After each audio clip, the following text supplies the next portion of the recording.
కొత్త జిల్లాల జాబితా ఫైనల్ అయింది. అధికారులు ఇచ్చిన నివేదిక ప్రకారం ఏర్పాటుకు రంగం సిద్దమైంది. దసరా నాటికి కొత్త జిల్లాల నుంచి పరిపాలన కొనసాగించాలని ప్రభుత్వం ఇప్పటికే ఒక నిర్ణయానికి వచ్చింది. కానీ కొన్ని చోట్ల నుంచి వ్యతిరేకత కూడా వస్తుండటంతో వాటికి ఎలా చెక్ పెట్టాలా అన్న ఆలోచనలో పడింది.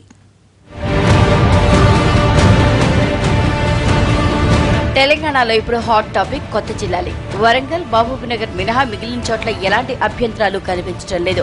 వరంగల్ విషయానికొస్తే జనగాం జిల్లా అయినట్లేనని డిసైడ్ అయ్యారు. కానీ అధికారులు ఇచ్చిన నివేదికల్ని చూస్తే ఆ పేరు లేదు.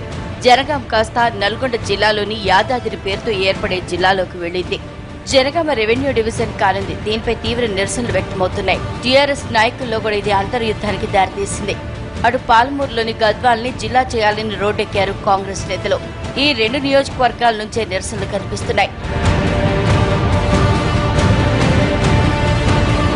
ఇటు ప్రభుత్వం మాత్రం పూర్తి క్లారిటీతో ఉంది. ప్రజల అవసరాలకు అనుగుణంగానే ముందుకెళ్తున్నామని చెబుతోంది.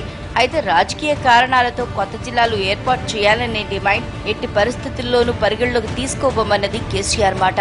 దీంతో ఇప్పటి వరకు వచ్చిన నివేదికే ఫైనల్ అయ్యే అవకాశాలు ఉన్నాయి. మొత్తానికి జిల్లాల ఏర్పాటు అంశంలో ఎవరు ఎన్ని అంశాలు ఎత్తినా అధికారులు ఇచ్చిన జాబితానే ఖరారు కానుంది. వరంగల్, పాల్మూరు జిల్లాల్లో ఇప్పటివరకు ఏర్పాటు చేసిన జాబితా తప్పితే కొత్త జిల్లాల ప్రస్తావనే లేదన్న సంకేతాలు ప్రభుత్వం నుంచి ఇప్పటికే వచ్చేసింది. ఎల్పీ సమావేశంలో సీఎం కేసీఆర్ చెప్పిన మాటలే అందుకు నిదర్శనమంటున్నారు గులాబీ నేతలు.